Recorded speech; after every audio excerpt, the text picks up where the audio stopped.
Even with the season feeling like a disappointment for New Orleans, going for it and getting a worse draft pick is better than tanking even if they fail. It's a Tuesday episode of Locked On Pelicans. Let's go.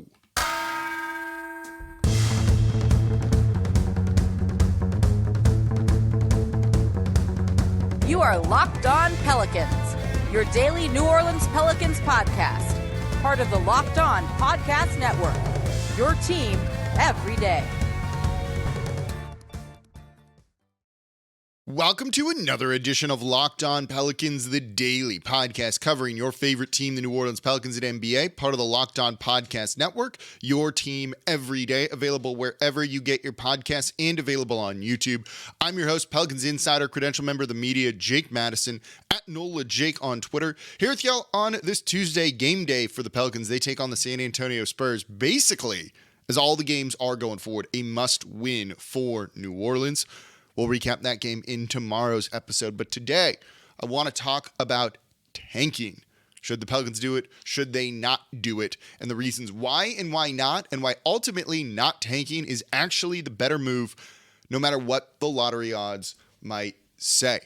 And of course, thank you for making Locked On Pelicans your first listen today and every day. We're here Monday through Friday for y'all, breaking down every single thing you want to know about the team, discussing all the topics that you want to hear. Subscribe wherever you get your podcasts. We're also available on YouTube. And if you want to support the channel, no need to give money or anything like that.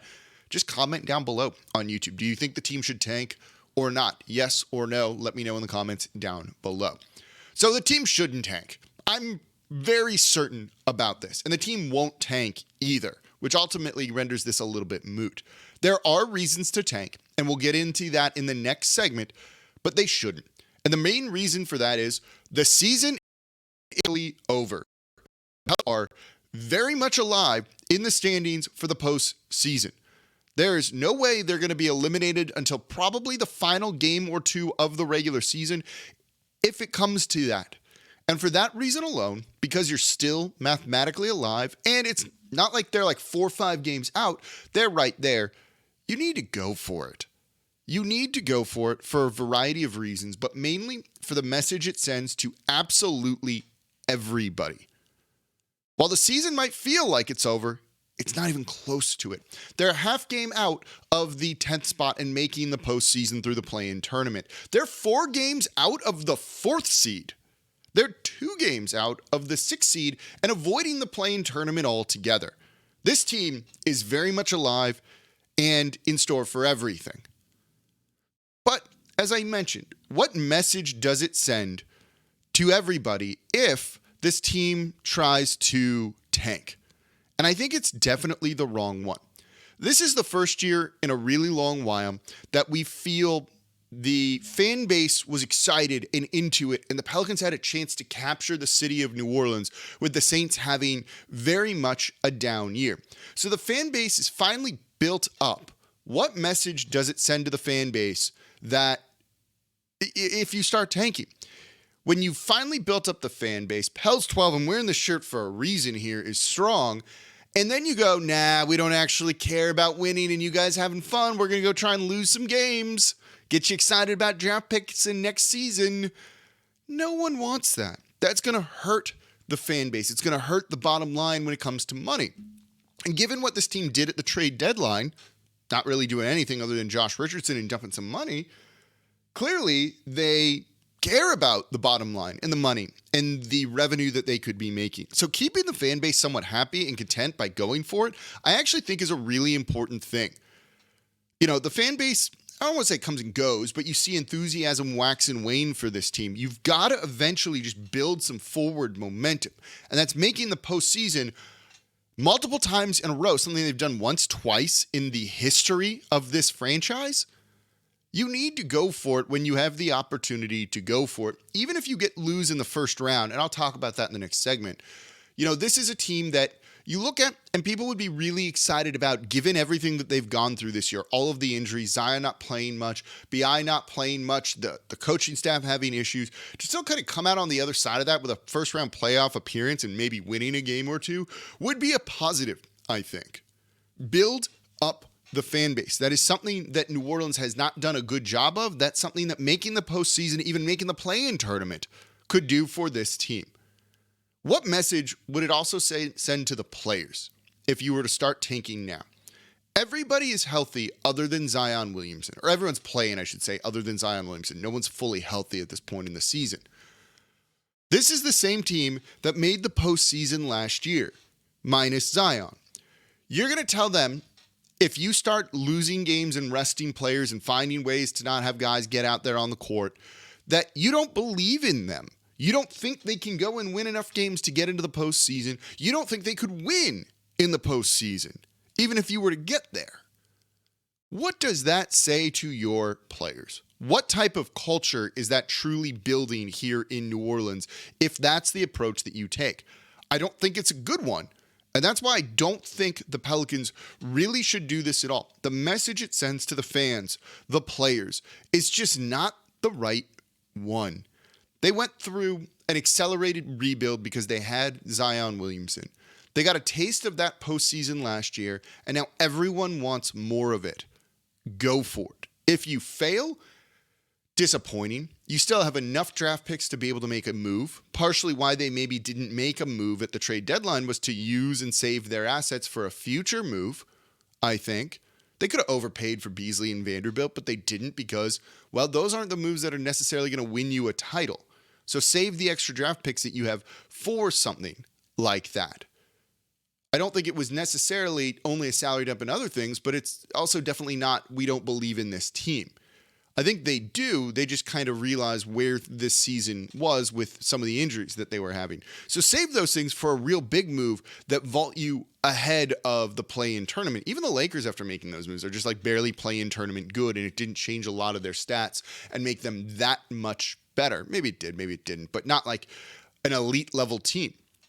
So the Pelicans maybe rightly didn't make that sort of thing to kind of plan ahead, but you still want to go and try and win and build some forward momentum, knowing you have all of the picks you need to move up in the draft or to go make a move for a guy that you really want. They're not hurting for assets yet, so don't try and accumulate more. It feels like we're past that. At a certain point, you've just got to try and win games with the hand that you're dealt, because that's what you do in the NBA, to try and win, I think. So send the right message to the fans, send the right message to the players. But if you disagree, let me know why in the comments down below. Next segment, let's look at it. Reasons to tank. There are reasons to tank. And then in the third segment, I'm going to say, not again, while we start to look at the lottery odds and what the Pelicans theoretically could do, maybe. We'll talk about both those things coming up here next in today's episode of Locked On Pelicans. Before we do that, though, today's episode of Locked On Pelicans is brought to you by FanDuel. The tournament is heating up, and now is the perfect time to download FanDuel, America's #1 sportsbook, because new customers get a no-sweat first bet up to $1,000. That's bonus bets back if your first bet doesn't win. Just download the FanDuel Sportsbook app. It's safe, secure, and super easy to use, and then you can bet on everything from the money line to points scored, threes drained. I love the FanDuel same-game parlay. Trey Murphy over 2.5 made threes. You can also get Jonas Valanciunas over 15.5 points.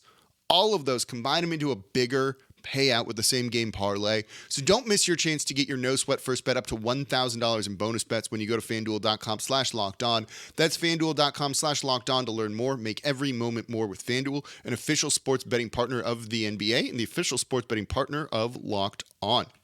And thank you for making Locked On Pelicans your first listen today and every day. We're here Monday through Friday for y'all, breaking down everything you want to know about this Pelicans team. And today we are talking tanking. You want to know more about Saints free agency, their plans for the offseason, where they need to improve, where they can coach these guys up, more about Derek Carr. Ross Jackson, host of Locked On Saints, breaking everything down for you. Go make Locked On Saints your second listen. Learn more about the black and gold today. So we're talking tanking here. Tanking. This is not what I wanted to be doing this season. This is not the type of discussion anyone wanted to be having this season. And this is not the type of discussion that we thought we would be having at any point this season. But the season has gone off the rails due to injuries. And it's become a disappointment due to injuries. And my expectations for the season have been recalibrated because of that. I think expectations need to change based on the circumstances. And when Zion hasn't played over 30 games, B.I. just went over 30 games, I think, it definitely changes things. So this year, with the Pelicans being 34-37 and out of the postseason as of right now, it definitely feels like a disappointment. Brandon Ingram's played 34 games. Zion has played 29 games. You combine them, they haven't played a full 82 games. Not good. Not good. So does that mean the team should tank? Does that mean the team should find reasons to rest key guys down the stretch in hopes of losing some games? There's an argument to be made for yes. It starts with this. If Zion's not playing and this team gets into the postseason, say they get into the play-in tournament, do you feel confident they could win the play-in tournament with the play that we've seen from them? I wouldn't say that I am. I think they can, certainly. But would you say you are like 51% or more confident in them doing that? I don't know. And if it's closer to 50, if you're like 55%, is that even that good? If they get out of the play-in tournament into the first round and they play the Denver Nuggets, or even if they get in as the 7th seed somehow, let's say, do you feel confident in them beating the Denver Nuggets or the Sacramento Kings in a 7-game series without Zion? Probably not. So if you know you're going to lose in the first round and you're not getting any further than that, is it maybe smart to start thinking about the future a little bit more? This is a very good draft. Is it better to get a higher draft pick, get a better asset that you can either add to the young core of this team and fill a need, or trade for an established vet that's ready to contribute right away as you get Zion back, kind of hope for health next year, and then just kind of go for it? Is it better to get a blue chip prospect knowing how expensive this team's going to get in the future? And I've talked a lot about their salary cap difficulties that they're going to be facing. They're going to potentially be in the luxury tax next season.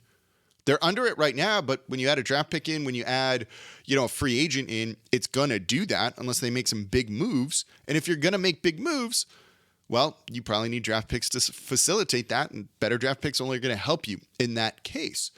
But knowing that you might have to trade a guy away in the future because their salary is just too much, you want to have a good young guy on a cheap rookie deal ready to replace that person. Best way to do that is drafting basically in the top 5 of the NBA draft. Top 10, ideally, certainly within the lottery.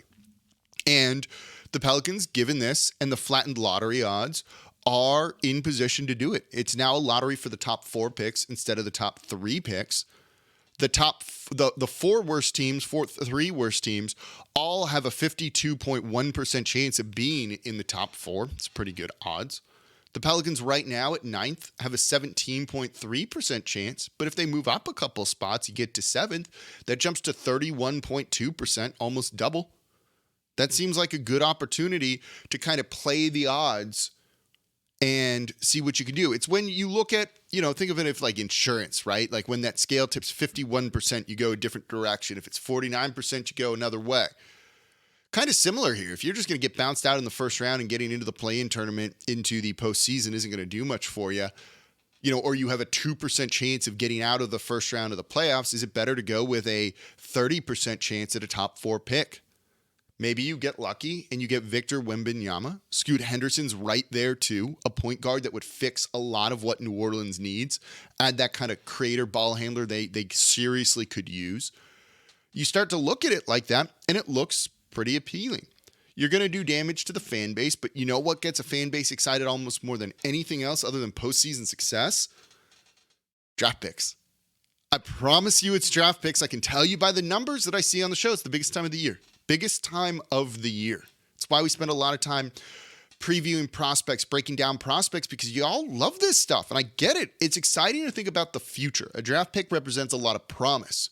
What could be. It's kind of like the definition of the grass is always greener, even though it's not always greener. You look at a guy drafted number 1 overall, and you're like, this is a generational prospect. You're like, oh my God, we're going to win so many titles. When Anthony Davis and Zion were drafted, the over-under for the Pelicans for titles was not like 0.5. It was 1.5. It was like, are they going to win 2 or less? Or just 1, right? And that's kind of what you start to do with some of these guys. So if you want to sell season tickets, you want to generate hope, it's not losing in the first round of the playoffs. It's a high draft pick. So I think you can kind of build some excitement and build up the fan base around that. Trust me, around Zion, oh boy.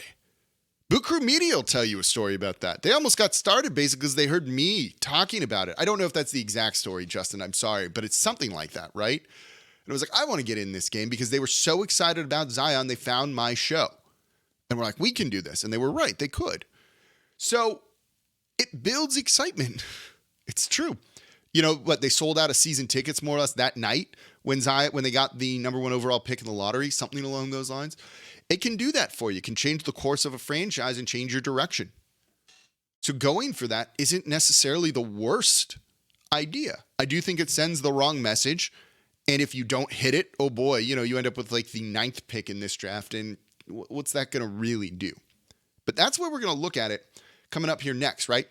So you can tank. You can tank and try and improve your lottery odds. But it's odds. It's not a guarantee. And that's worth keeping in mind here because I don't think the Pelicans can actually improve their lottery odds by that much. I really don't. And I'll explain why. I'll break down the lottery odds for you, and we'll look at the teams ahead of the Pelicans on the reverse end of the standings. Would New Orleans actually be able to jump any of those teams? We'll take a look at that coming up here next in today's episode of Locked On Pelicans. And thank you for making Locked On Pelicans your first listen today and every day. We're here Monday through Friday for y'all, breaking down everything you want to know about this Pelicans team, looking at lottery odds, tanking today, and why they shouldn't do it. And if you disagree with me, let me know in the comments down below on YouTube. And now, if you want to catch up around the rest of the league, the rest of the association, go listen to Game to Game NBA. I do a minute-long recap after every game during the week. All of our hosts do that. They all get compiled into one show, so you get the winners and the losers perspective, the boots on the ground, something that only Locked On can give you. Follow Game to Game on Locked On NBA. It's available on the Odyssey app, YouTube, and wherever you get your podcasts. Also, tomorrow, listen to Locked On NBA because I'm there every single Wednesday, our flagship. This is like the second biggest show on our network, all of our network. Go listen to it. I'm on there every Wednesday. Nice to represent New Orleans on a big stage like that. Okay, so I just gave you reasons why the team could tank, should tank. I explained they still shouldn't in the beginning. The reason why not. You're only improving your lottery odds. It's not a guarantee. The team with the worst record doesn't always get the top pick. They're not even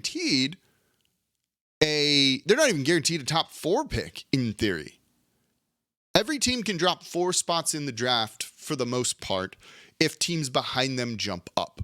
And if it happens where the 11th, 12th, 13th, and 14th teams all jump up, the number 1 overall pick is now that team, which is Detroit currently, would have the 5th selection. It's not a guarantee. So you're trying to improve your odds. And it goes to what I just said in the next segment, right? If you can get it where they're real good, maybe. But New Orleans isn't going to be in that position. Right now, New Orleans has the 9th worst record. They're tied with Chicago for the 9th worst record. New Orleans is the tiebreaker there. And they have a 17.3% chance of getting into the top 4. Record of 34-37. If they could somehow get to 6, where Portland is currently, that jumps to 37.2%. It's about a 20% increase for a top 4 pick. Sounds great. Go and do that, right? Except you're also competing with these other teams that are not winning games and that are trying to lose. Portland is 2-8 in their last 10 games, and they've lost 6 in a row. You're not going to be able to jump that team. They're not trying to win games. They're outright kind of tanking, and you're going to see Damian Lillard eventually shut down very soon. You're not going to get in front of Portland. You're not going to get in front of Orlando, who's 3-7 in their last 10. Charlotte, who the New Orleans Pelicans play on Thursday, is 3-7 in their last 10. You're not out tanking those teams to be able to get there. They have no chance at Charlotte either. Charlotte is 23-50. It's not going to happen. Orlando, maybe you're 5 games better than them, but with 11 games left to go, 10 games left to go for a lot of teams, that's a lot to make up. And it's not going to happen because New Orleans is in contention once. They're going to try and win. But these other teams don't want to win games and get passed up by others either. Indiana is 5-5. Seems good. They lost 2 straight. They're not going to be, you're not going to out-tank them. The Washington Wizards in the 8th spot right ahead of New Orleans is 3-7. They're going to be shutting guys down too. You know, all of these teams are going to be doing that. So you're not actually able to out-tank teams. This is one of those things where when you kind of look towards the postseason, it's like, yeah, if New Orleans goes on, takes care of business, they can get in. But you also got to beat those other teams, and those other teams are trying to compete too. So it's not just you having a good record, it's those other teams also not having a good record. And the reverse of that for tanking is true as well. It's not about New Orleans having a bad record. It's about them having a significantly worse record than these other teams. So maybe you could get to 8th, move up one spot, go from 17.3% to 26.3%. But that's still going to be tough. Maybe you could get to 7th, get that 31.7% compared to your 17, what are they, 17.3. Is that really worth it? Is that really worth losing games, not making the postseason, but not actually getting there and then being stuck with the 8th or 9th overall pick?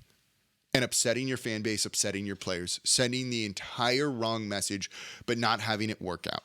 I'd much rather they go for the postseason, try and do it, get into the play-in tournament, lose into the play-in tournament, and you still get back into the lottery as the 13th or 14th, 12th or 11th seed.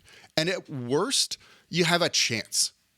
Even if you lose in the play-in tournament, you're not in the postseason exactly, so you get put back into the lottery. You still have a chance. And at this point for New Orleans, there's probably not a huge difference between 17.3% and Utah at 11, who's got a 9.4% chance at a top 4 pick. And they might actually start tanking. That's a team that I can see doing it. Same with Chicago, too. You're going to have to compete against so many teams that don't want to make the postseason. I see it being the Lakers, the Thunder, and the Pelicans competing for that kind of final postseason berth. Maybe Minnesota too, because they're really struggling as well, I think. So you're not actually going to out-tank teams. So what you stand to gain just isn't that much. Go for it. Get in. Generate some forward momentum that you can carry into next season. Go, we're going to be healthy. And look what we learned. We figured it out at the end of the year. We know how to survive if Zion goes down now. We've learned our lesson and apply those next year and be good, please. And don't put us through all of this again. And don't make us start really thinking about draft prospects that much just yet. But they won't. They're going to compete. They're not going to tank. Whether you think they should or not, whether you think they should try and improve those lottery odds or you think they're going to do nothing in the postseason, they'd like to get 2 extra home games in the postseason. Maybe more depending on where they end up in the play-in tournament. And that's the way it's going to go. They're still in contention. While it feels like the season is over, the season's not even close to over, and they're going to definitely go for it. But let me know. Do you think they should try and improve their lottery odds? Let me know in the comments down below on YouTube. So enjoy the game tonight. Hopefully they get a win. If you lose against San Antonio, maybe it's a different discussion tomorrow. Hopefully that's not what we're going to be doing here on Locked On Pelicans. And as always, I'm your host, Jake Madison, at NOLAJake on Twitter. And I'll be back with y'all tomorrow.